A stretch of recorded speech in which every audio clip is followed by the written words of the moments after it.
used to my watch being on the other wrist. Messes me up. All right, it's about time to start. 7 o'clock. Thanks everybody for being back. I was really encouraged by the first 2 lessons, and I get to teach the third one.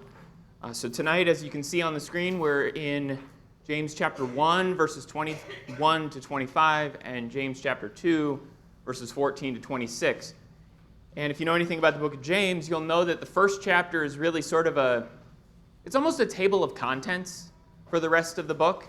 It's only 5 chapters, so really there's a lot of individual sections that kind of have links out to the rest of the chapters. So if you're wondering why we're kind of jumping around, that's why, because chapter 1 introduces the subject of faith and our works, and then chapter 2 kind of carries that forward. There's a section that I don't want to talk about, and that's because if I talk about it, then Ryan's going to have nothing to talk about tomorrow night. So let's be sort of careful not to talk too much around the beginning of chapter 2, maybe even the end of chapter 1. There are some things there that would be really, really tempting, as we talked about temptation, to talk about, but we're not going to talk about those things. So let's just do a really quick recap of where we are. James, one of my favorite books in the New Testament. James is really focused on practical living, and it ties into the theme of this lesson series, which is living the Christian life 24/7. It really is about living. It's about putting these things into practice. And that theme of living and doing these things habitually and continually in our lives sort of hits home, I think, in this lesson, really, in a big way. The first lesson that we talked about, Mitch introduced, and it was focused on trials and how trials really are something that we all deal with. Every one of us goes through difficulties, and as Mitch talked about, the happenings of our life can color our attitude. They can change our outlook and our perspective on things. But if we have a heavenward focus, and if we're thinking about really what is happening at the end of all of these things, we'll have a joy when we go through these trials. We will count it all joy, my brothers, when you meet trials of various kinds. Now, that's pretty rich from a guy like James to talk about, right? Because if James is the James who we think it is, James suffered a lot in his own life. And so for him to talk about trials and being joyful in trials, it's a lot like Paul talking about suffering and the joys in his suffering in the book of Philippians. It's you can see that this is an experiential kind of joy. He's not just, you could say, blowing smoke. He's not just really, making this up. He really is speaking from experience and saying, when you go through trials, it's a joyful thing because we know that we're being perfected. And that word is going to become important, I think, in this lesson that we're going to go through today. So Mitch talked about the trials and the joy. And then in verse 5 of chapter 1, he says, if any of you lacks wisdom, let him ask God, who gives generously to all without reproach. And so this idea of wisdom is introduced there. And wisdom is a huge part of the book of James. So we're going to continue that conversation about wisdom here in this lesson tonight as well. And then Rick picked up the conversation about temptation. Now, trials and temptation, they seem like very similar things, but they're not at all. Because temptations don't necessarily need to come in the form of difficulties and struggles and challenges that come our way. Temptations can definitely come just from good things. We can be tempted even in good, positive things. You can be tempted when things are great and when you have plenty of money and when you've got a lot of resources. Temptations can come in that. Temptations can absolutely come during trials. And those two things are linked together. But as we talked about there, we need to understand that every good gift and every perfect gift, there's that word again, perfect.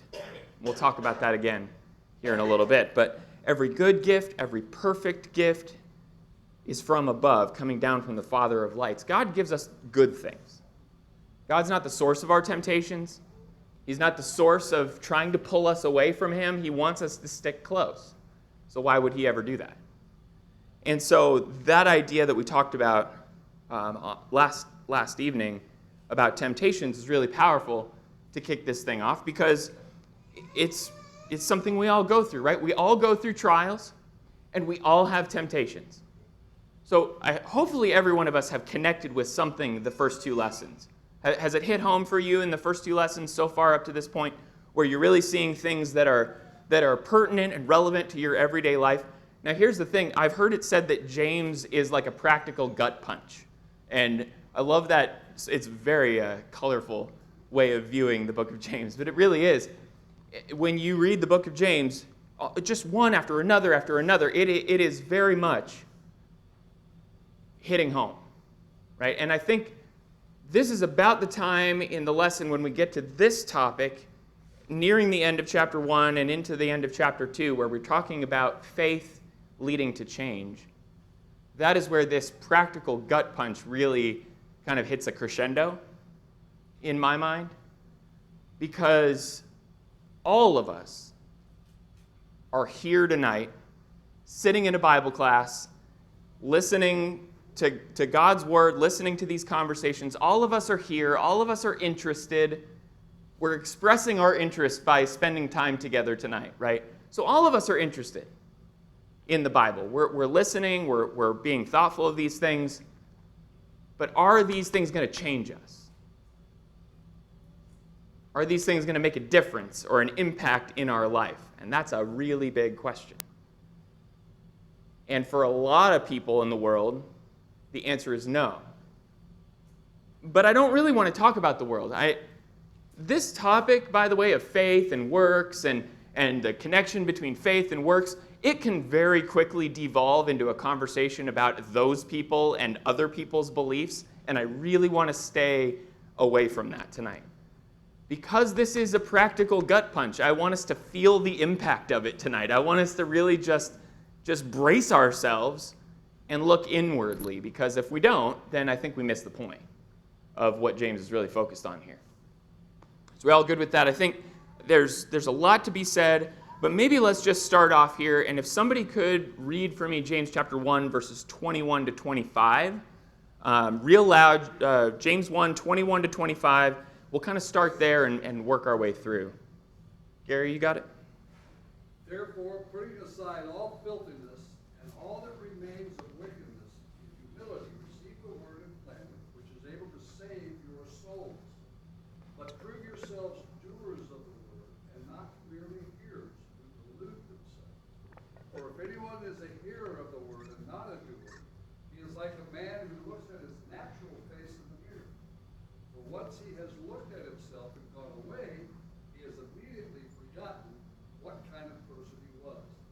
The one who looks intently at the perfect law, the law of liberty, and abides by it, not having become a forgetful hearer, but an effectual doer, this man will be blessed in what he does.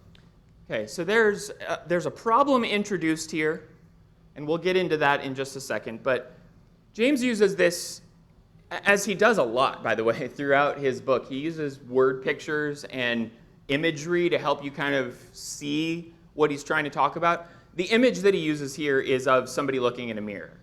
How many of you looked in a mirror today? Probably all of us, a lot of us, maybe. You look in a mirror, and you know what you look like, and then you walk away. Do you remember what you look like when you walk away? The implication is we all know what we look like when we walk away. We don't need to stand in front of the mirror to remember who we are, to remember what our face looks like. And when we walk away, we know what we look like, or at least we should. And that's sort of the obvious, logical way of viewing this. When you look in the mirror, you know what you look like after you walk away. But people who are a hearer of the word and not a doer, people who only hear what's being said and don't actually go out and do it, are like somebody who just forgets what they look like, forgets who they are. Anybody here a forgetful person? Okay.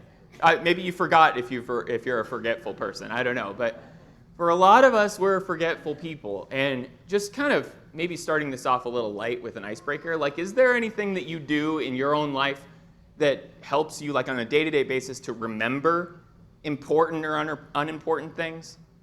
You write it down? Where do you write it down? Okay, you got a book. Do you remember to bring the book with you? At work, yes. Okay? So if the book is at work and you're lost because you're not at work with the book, right? How do you remember to do stuff? Ryan writes it down. Yeah, go ahead.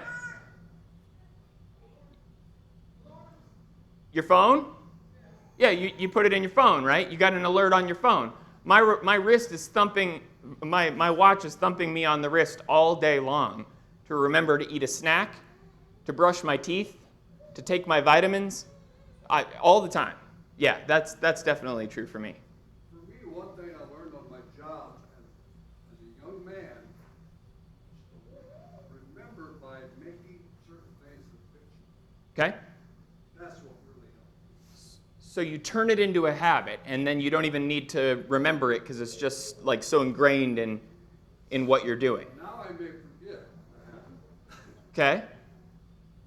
I think for a lot of us, we have things we need to remember, right? And that's why when James says this here, when he talks about forgetfulness, because forgetfulness really is the problem, right? When it comes to putting into practice the word, all of us know what the Bible says. I mean, I say all of us. So many of us in this room, most of us in this room know what the Bible says. When you go and you read, especially going back and reading the book of James, probably nothing in here is going to be like a shocking revelation to you that you've never heard before, right? It'll be a reminder. It'll be something that you're having to remember. And so for James to talk about forgetfulness and the problem of forgetfulness, directly connected to our doing of the word, putting it into practice in our life, can't we all connect with that? We all forget things all the time.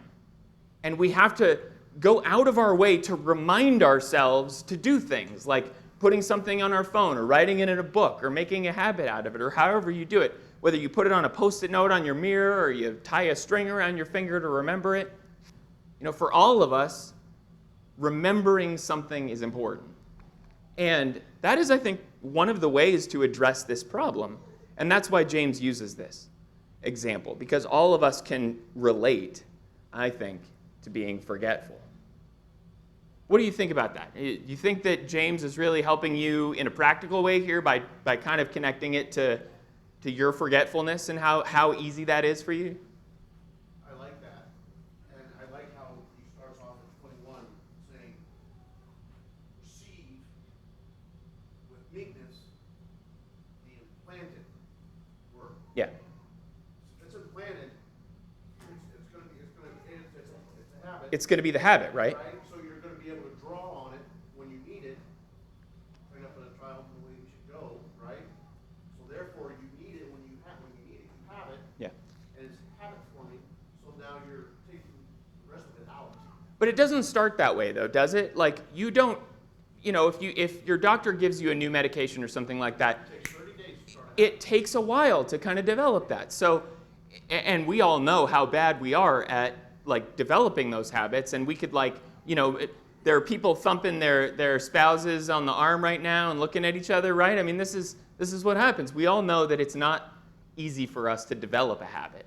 And so focusing on that, though, if we can implant it and it does become something we don't even have to think about, we just do it because it's part of who we are, that really is woven into this idea of perfect, which we'll get to in a second. And you may be getting this, Brian, you can say, hey, stop. No, go ahead.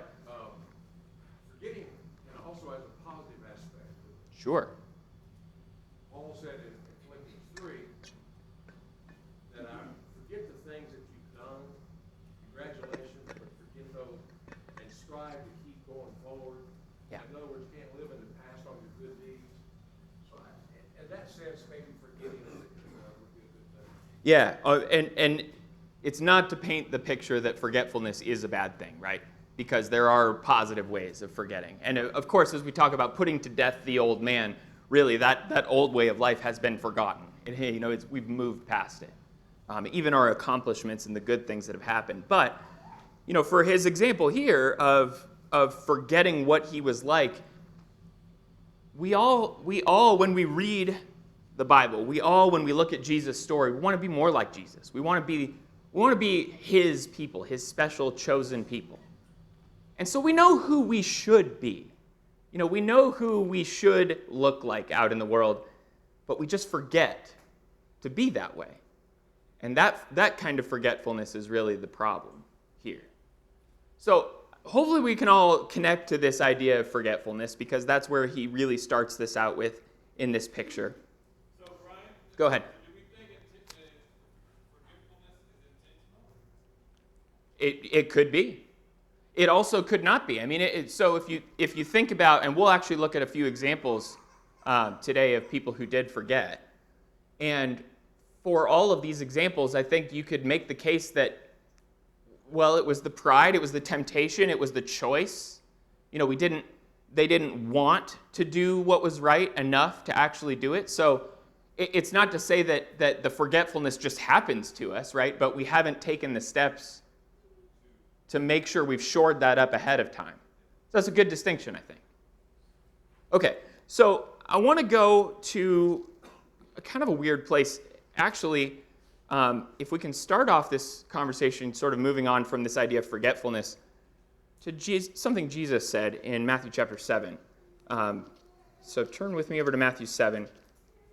One of the things that I don't know that we've talked about a lot up to this point, have you noticed how James echoes in so many ways the Sermon on the Mount? Have you noticed how, and we're just getting into it, right? We're only 3 lessons in, and barely even scratched the surface into chapter 2 already, but hopefully we're able to see how much James echoes the Sermon on the Mount in Matthew chapter 5 through 7. Hopefully you're also able to see how James echoes the Proverbs. Have you noticed how he with almost sort of these like one-liners and little wise sayings, things we can sort of like remember and roll over in our mind again. It's very much like Proverbs, even especially 1 through 9, like the beginning of Proverbs. So I don't think it's a stretch for us to really go back to something that Jesus said, because Jesus actually had a lot to say about true faith and the need for change coming out of that. And so in Matthew chapter 7, at the end, basically Jesus' entire summary of the Sermon on the Mount in verse 24, he says, "Everyone then who hears these words of mine and does them will be like a wise man who built his house on the rock. The rain fell, the floods came, and the winds blew and beat on that house, but it did not fall because it had been founded on the rock. And everyone who hears these words of mine and does not do them will be like a foolish man who built his house on the sand. And the rain fell, and the floods came, and the winds blew and beat against that house, and it fell. And great was the fall of it." Of course, this is a story we read all the time, right? In the context of what we were just talking about with James and being a forgetful hearer and not following through and doing the kinds of things that we need to be doing, can you see why Jesus closes the Sermon on the Mount with this conversation about doing the things that he says? What is the value in doing what Jesus says? What benefit is that to us? Yeah. It's an acknowledgement that we love God. That's a huge one, right? Because if we don't love God, if we don't love Jesus, we're not going to follow what he says. We're not going to change our life to follow his example and to do the things that he says. Now, of course, we're using him and his words as the bedrock, the foundation for what we do. So everything that Jesus says, everything that he's taught us, we incorporate that as really the starting place for how we build our lives. How would a foolish man hear the words of Jesus but not do them? Like, give me an example. What do you think Jesus is trying to mitigate against here?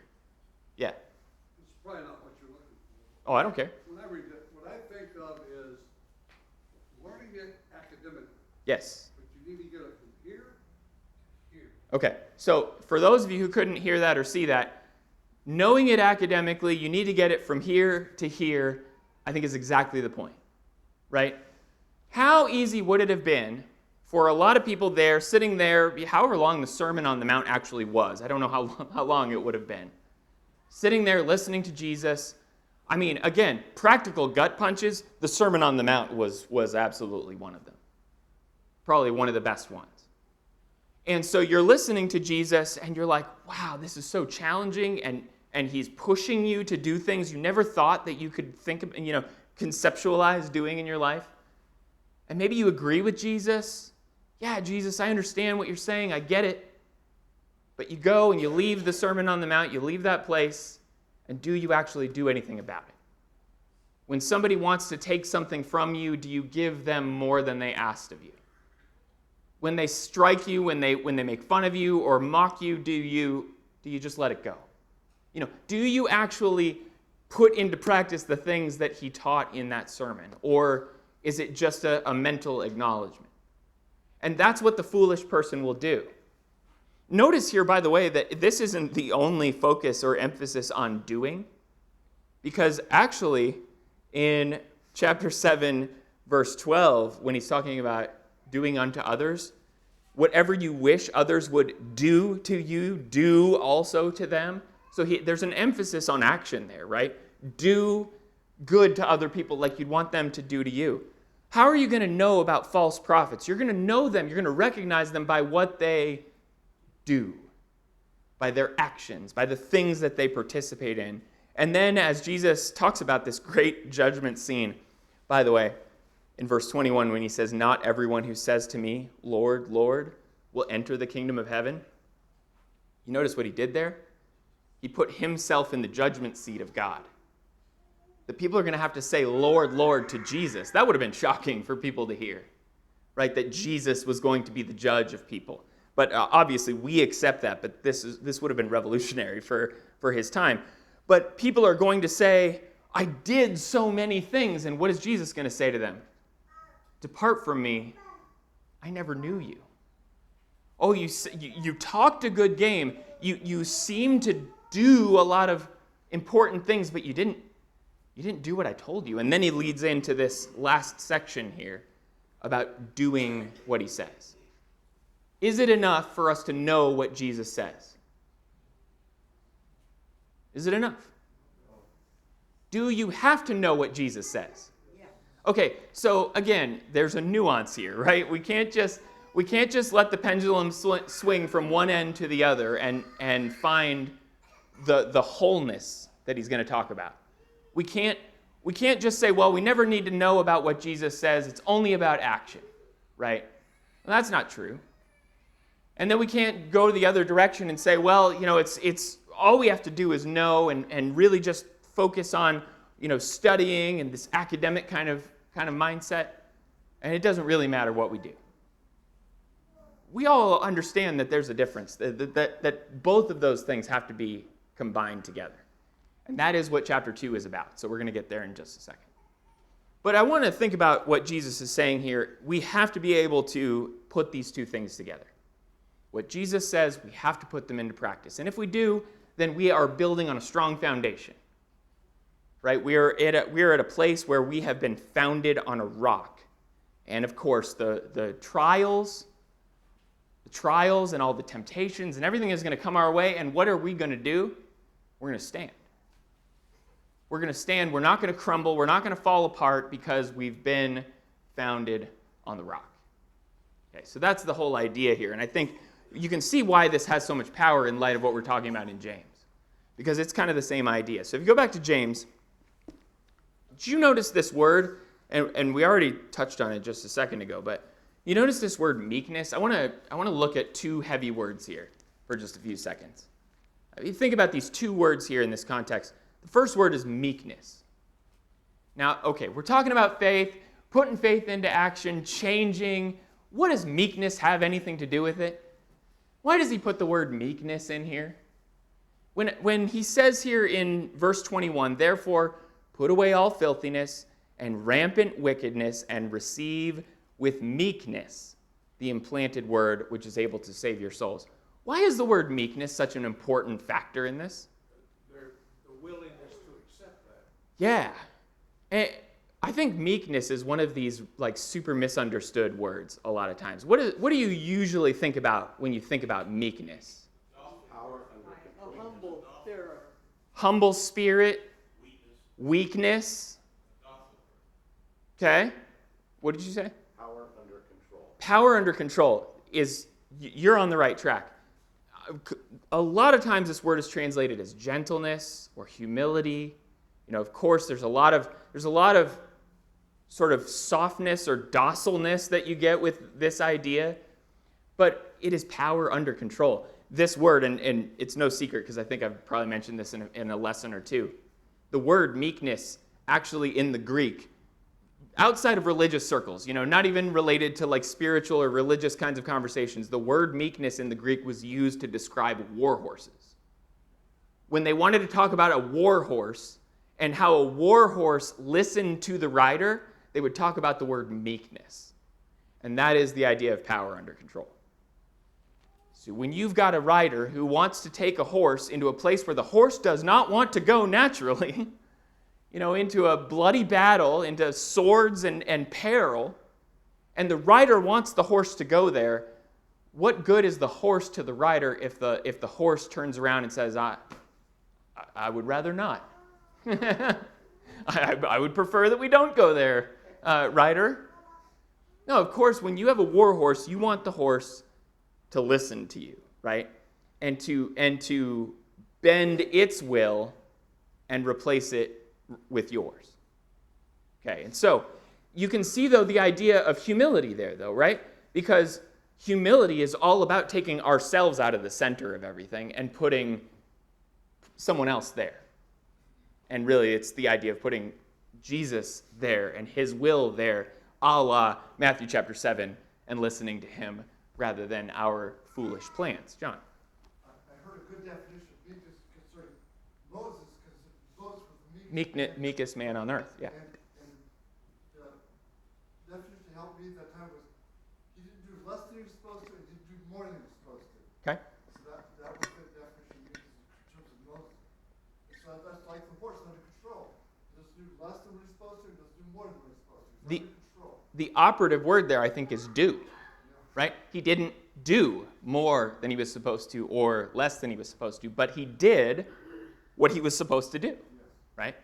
And it's the action, it's the doing of it. And so, while a lot of times you look at the word meekness and you're like, receive with meekness. Oh, receive with a nice, gentle, soft spin. No, that's not what he's talking about there. That's not at all what he's talking about there. Let's look at chapter 3, actually. I know this is not part of our conversation here, but I think this ties in nicely with what Mitch introduced us to on Sunday. In verse 13 of James chapter 3, James introduces this idea of wisdom, earthly wisdom versus spiritual wisdom. And he goes on to say in verse 13, "Who is wise and understanding among you?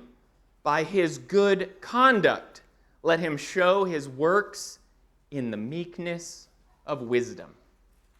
The meekness of wisdom. Now, thinking of meekness in that sense, right, of power under control, what is wisdom? Mitch talked about it on Sunday. What is wisdom?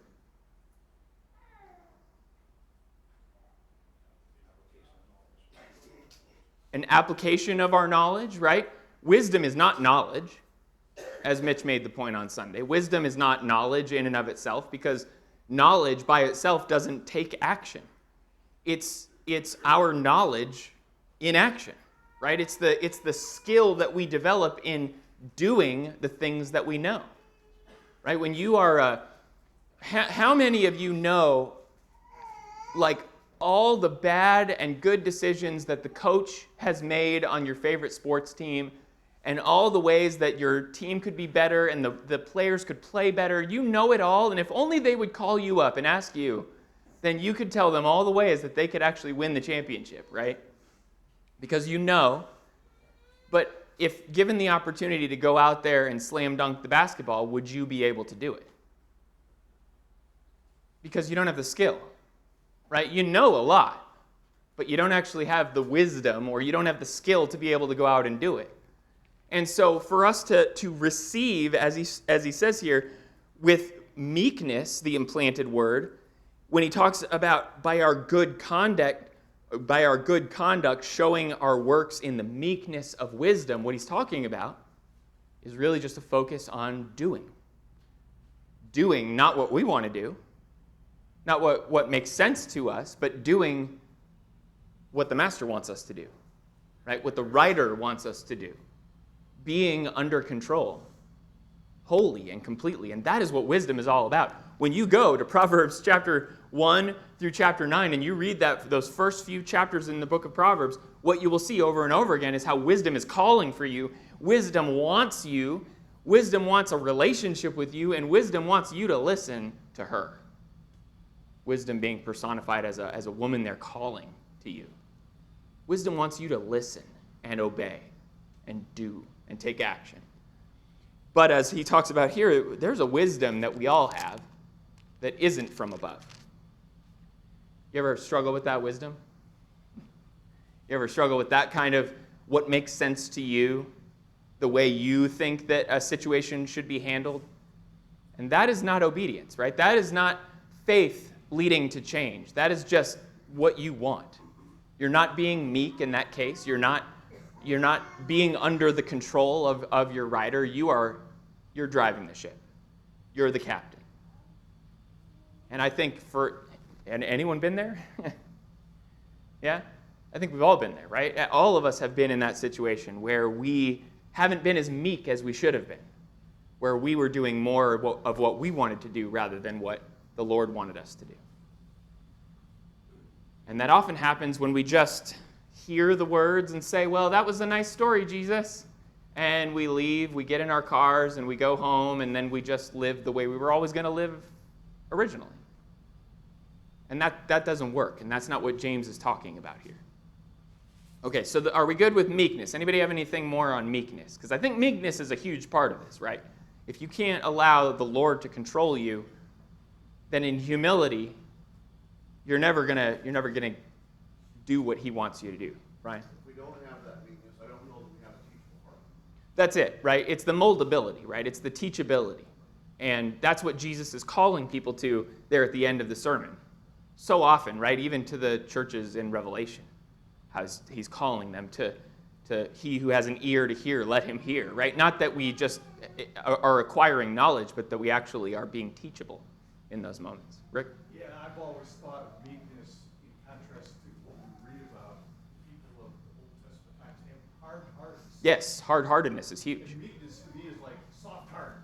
Yeah. It can be, something can be planted in there. Sure. Because it is like the soil, it's soft, it's not like concrete and hard and you can't take it in. And that ties into that idea, right, of receiving with meekness the implanted word. You don't want to put it in like rock-hard soil.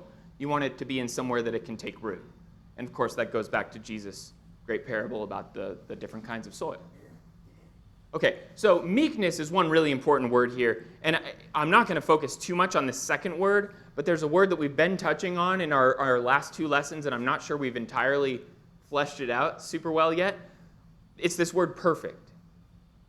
The word perfect here is used at least 6, maybe 7 times, depending on your translation. But the word perfect is really the focus of what James, I think, is trying to get us to see. And I think we have some hard time with the word perfect, because what do we immediately want to do when we think of the word perfect? Sinless, right? Is that the sense of this word? It isn't. It isn't, because he's talking about, like in verse 4 of chapter 1, let steadfast have its full effect. Actually, that word full is the same Greek word for perfect. Have its full effect, that you may be perfect and complete, lacking in nothing. That's the goal here, right? What is the sense of this word perfect? What is it trying to convey to us? What is our ultimate goal as Christians, as people? Maturity is what this means here. Maturity, right? And not a maturity of like age just alone, right? It's that we've got things developed, well developed, that we're not lacking certain things. Like a younger person might be lacking things as we mature and get older. We've shored up the things that we're lacking. That's a good way of thinking about it. What else? What other ideas does this word convey to you? Repentance. That was a lot. Having everything you need. Okay? Having it all there? God has provided everything you need for life and godliness. Absolutely. Somebody else? Made whole, right? And these ideas are all saying the same thing, right?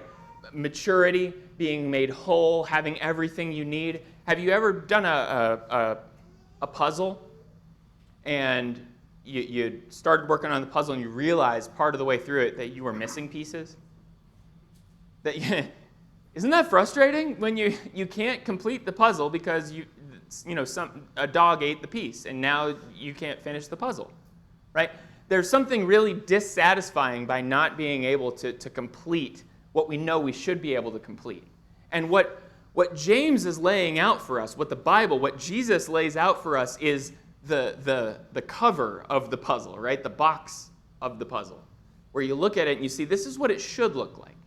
This is who we should be. But I'm missing a piece. I'm missing lots of pieces. And a lot of us want to think that we've got it all put together and that we've got all the pieces there. But who here has all the pieces? With Jesus, we can let steadfastness have its full effect, that we can be complete. We can become mature. It is a goal that we can aspire to. But every single one of us can connect with the fact that we don't have it all put together all the time. And some of us will go through moments where we're more complete than we are at other times. And I want to see that here in just a little bit. So we're all on the same page about this idea of perfect, because as he goes on in verse 25, in our text for tonight, he says, "But the one who looks into the perfect law, the law of liberty, and perseveres, being no hearer who forgets, but a doer who acts, he will be blessed in his doing." Where do you find out what you need to be whole and complete? The law, the perfect law of liberty, right? You look here. You look into this book. And this book teaches us how to be whole. This book is the front of the puzzle. That is what we do when we study. We see the example, we see the standard, we see who we should be. And it's not to say that we're always perfect, that we're always complete, that we always have everything put together, but this book teaches us how to do that. So that's why perfect in this context is really important. And one of James's one of the great things that he's trying to get us to see is that we can have it all put together if we're meek, if we let our faith and what we believe truly change us. But if we choose to just ignore it, if we choose to just show up on a Tuesday night, I almost said Wednesday night, Tuesday night, if we just choose to show up on a Tuesday night and then get in our cars, drive home, and just act however we were going to act originally, well, we're missing it, right? We're still incomplete. We're still missing a piece. Rick? I like your analogy of the picture puzzle. Like you said, the picture is here. Yeah. And our attempt is to take pieces and make the picture. If we stop, the picture will never be complete. Yeah. Well, you could convince yourself, and this is maybe a theme of this next section, you can convince yourself the puzzle is done. And all anyone has to do is walk over and says, "Oh, you're missing a piece. Oh, you're missing a lot of pieces. Look at that whole section of the puzzle that's missing. Oh, I didn't see that. I didn't notice." And that's really the thought for me in reading a book like James is what's missing. Right? What's missing in my life? What am I not seeing? Because maybe I think I've got it all put together. Maybe I think I am perfect. I am complete. Maybe I think I've got all the answers and but am I missing something? Ashlyn used to play a game when she was little, and it was like super, super little. We would go to a table at a restaurant, and she would make us close our eyes, and she would take things off the table. She'd hide them under the table, and we'd open our eyes, and she'd say, "What's missing?" And we'd have to guess, based on our memory, what was off the table, and that is sort of the game of our life, is to figure out what is missing. And that only comes by really intently studying the standard. Mitch? Just real quickly, we're reading 1 Corinthians now, Yeah. around 12, 13. 1 Corinthians 13, where we have all these spiritual gifts. The church is immature. It's not complete. It's not mature at all. But Paul goes on to say, when that which is Perfect. is come, Yeah. that which is complete, that which is mature, James here says that we look into the Perfect law law. of liberty. Yep. It's complete, it's mature. We don't need those spiritual, miraculous spiritual things Right. anymore. I think that's connected here. It is, for sure. And that idea is carried throughout the scriptures. And I think it's important for us to just make a moment of that, because James actually does use this word perfect like 6 times throughout this book. And so in thinking about our need to change, I think it's important for us to see, what are we changing to? We're changing to conform to the standard. We're changing to be under control in a meek way, in a receptive, soft-hearted way, into something that Christ would recognize as his own. Right? When he talks about in there in Matthew 7, depart from me, I never knew you, he doesn't know things that are not conforming to his standard. He doesn't know those who've not built their life on his foundation. He doesn't have a relationship with them. So we're all on the same page there. Let's move on, I think, to chapter 2, because I think we've got 15 minutes. So we'll see if we can make it through this. James chapter 2, then, is really the place where I think we study a lot. And we're not going to say a whole lot of new things, I think, getting into this section. It's just a rehashing, maybe a reiteration of some of the things we've been talking about already. But then he goes on to say in verse 14 of James chapter 2, what good is it, my brothers, if someone says that he has faith but does not have works? Can that faith save him? If a brother or sister is poorly clothed and lacking in daily food, and one of you says to them, go in peace, be warmed and filled, without giving them the things needed for the body, what good is that? So also faith by itself, if it does not have works, is dead. One of my favorite passages.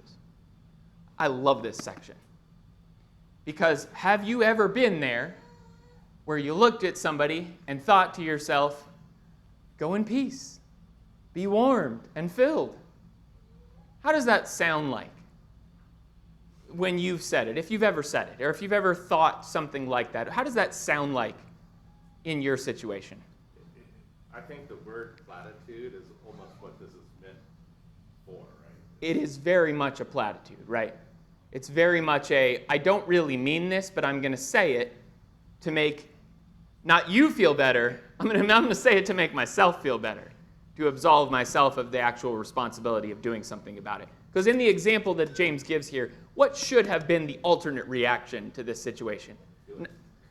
Just do it, right? I was going to put up the Nike swoosh up on the thing just for the whole lesson, because I think, for a lot of us, I think we that's the idea, right, is what James is trying to convey here. Just do it. Do it, do it, do it. That's what we need to do. And if you see a need, you do it. And again, I don't want to step too much on this because that's what Ryan's going to talk about tomorrow night. But this idea is super important. When you see a need around you, especially as we've been talking about with 1 Corinthians 13 and the idea of love, right? You can't have love and not let it turn you into an actor for the Lord, right? You can go out there and you can shout and sing. You can do all kinds of promotion and bang a gong and all the show and the pomp and circumstance, but if there isn't that love behind it, it's meaningless. If you have all of this faith and you believe in everything, but you don't actually do anything about it, well, that's meaningless. So it's kind of two sides of the same coin, right? You can act, but if you don't have the substance behind it, or you can have so much belief and understanding and knowledge, but if you don't do anything about it, in either one of those cases, the pendulum has swung too far the other direction. And we need to find that wholeness and integrity where we're really wholehearted people. And when we see a need, we take care of it. So that's the idea here. And I think a lot of us, this is perceived by the world in a lot of very negative ways. where when sometimes we say, well, I'm praying for you. Now that's a hard one, right? Is praying for someone a good thing that we can do? Absolutely. Nelson, I don't want to step on your lesson on Friday, because that's what you're going to be talking about, is praying for situations. And that's where we started this whole thing out. In the beginning, praying for what? For wisdom. Prayer is super huge, and we need to be praying. But if all we ever do is pray, and we don't actually do anything about it, then are we really listening to what James says here? This is where the gut punch comes in. Prayer is powerful, absolutely. But James says if you see a need and you merely just shout platitudes in their direction and don't actually step in and actually support and help, then you're missing something. Is that challenging for anyone? Yeah. And it's meant to be. It's meant to make us kind of squirm a little bit. Because I think a lot of times we can look at other people who don't do this. Oh, those people over there who don't take action, or they don't get involved, or they don't do the right things, or they don't believe the right things, or we sort of deflect and distract. But it's real hard when we start looking inwardly at these kinds of things. Am I actually stepping in and doing the kinds of things that are required of me when I see a need? Okay, so he says that faith by itself, if it does not have works, is dead. And then he raises this sort of, I'm not going to say a straw man, but he introduces this character, whoever this is. But someone will say, you have faith and I have works. Well, I don't know who this someone is, but the someone is wrong. Because the someone is trying to get us to say, well, it's okay for you to have faith. I'm the one over here working, but we can both be okay, right? It almost sounds like agreeing to disagree in some ways. Oh, you can have faith and I can have works, and that's just the different gifts we all have, right? Peggy, you're really good at working, and I'm really good at believing, so I'll just believe, and you... But no, James is going to go on to talk about here, show me your faith apart from your works, and I will show you my faith by my works. Can you really separate faith and works? Can you really? You shouldn't even try. That's good. Because faith does not exist without works. There is no faith without works. And again, we can get kind of off on a rabbit trail about faith and works and the role of our works, and of course with the grace of Jesus and everything else and how our works fit into all of that. Are we all okay just accepting the fact that works are super important here? And that James is highlighting to us that our works matter? James is not disagreeing with Paul from Romans. Yeah. Isn't that how Jesus knows us, going back to Matthew? Yes. Yes. It's how other people will know us, right? Because of the love that we have for each other even. And how Jesus has a relationship with us because we listen to him. And yes, what we do matters. Everybody who is a parent here can totally get this. Why do we sort of lose our common sense when it comes to studying, religious ideas? Everyone who's a parent, if you looked at your kid and you said, child of mine, I love you so much, get out there and take the trash out. And then if they said, yes, mother dearest, I absolutely love you so much, and they sat there and continued playing the Xbox.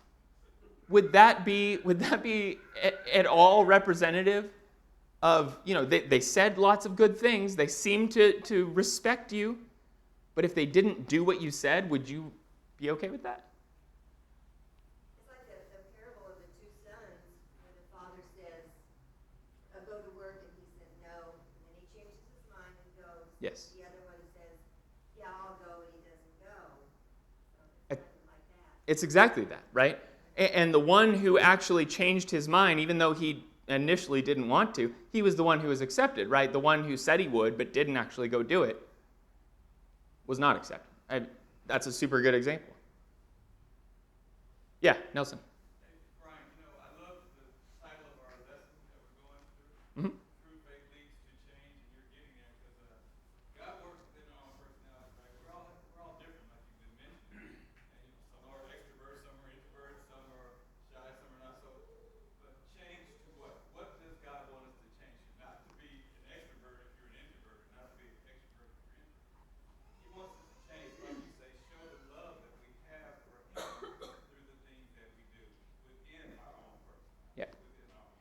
And that's where I struggle with this lesson particularly, because without the conversation that we're going to have tomorrow night, this would be a very generic, vague kind of lesson. And I would prefer not to step all over what Ryan's going to talk about tomorrow night. But it is absolutely 100%. What are we changing to? Right? We're changing to the image of Jesus. Whatever that means for you, whatever that means in your situation, whatever puzzle piece you are missing that Jesus demands of you and has called you to do, whatever that puzzle piece is, and it's going to be different for every one of us, that's what we need to address. That's what we need to focus on. And so that as long as at the end of this we are perfect and complete and mature, not by our own standards, but by Christ's standards, in the way that we treat each other. And that's really what James is so focused on here, right? Loving the Lord our God with all of our heart. This is a reiteration of what Jesus would talk about the two greatest commandments. Loving the Lord our God with all of our heart and loving our neighbor as ourselves. That is what James is focused on here. And the loving our neighbor as ourselves is the next piece of this. And so if we really want to talk about change and what we do and what faith leads us to do, it leads us to take action in the lives of other people. And that's what we're kind of, scripturally dancing around here at this point. Mike, go ahead. So to push this back, and this is just me, and I'll speak up a little bit because we're reading James at a point in time of a new church. Sure. So we're looking around for people, who are we going to follow? Well, I like it that you brought up the Sermon on the Mount because I agree. And who was Jesus pushing in the Sermon on the Mount? The Pharisees. Yeah. And here he's saying, you can have faith like the Pharisees and do nothing. Yeah. And I don't know. You can have faith like the Pharisees and go do something, and I understand. Right. And that's what he's telling them. So when they're looking around at religious leaders, I think that was one of what the lesson was on Sunday was, look at me. I'm Peter. Now I'm standing up in front. Now you're looking at me. Now go do something. Sure. Now I've told you what to do. Go do it. And I think, in the cultural thing, you're absolutely right. He's setting off some big thoughts, just like Jesus. This is not sit back. Okay, you're a Christian. Don't sit back. Now there's things that we need to do. And if you're looking for somebody, don't look at the Pharisee. Look at faith and look at Christ in the world. Sure. And I think it's important for us to see, because he uses two really powerful examples in the Jewish history, right? Of Abraham, who obviously took action. Yeah, Abraham, and then of Rahab, which are two totally opposite ends of the spectrum, right? But whoever you can connect to, you can connect to one of these two people. It'd be real easy for us to, I think, focus on maybe some of the good examples of faith, people who let their faith take action and made some changes as a result of that. Can you think of anyone who didn't?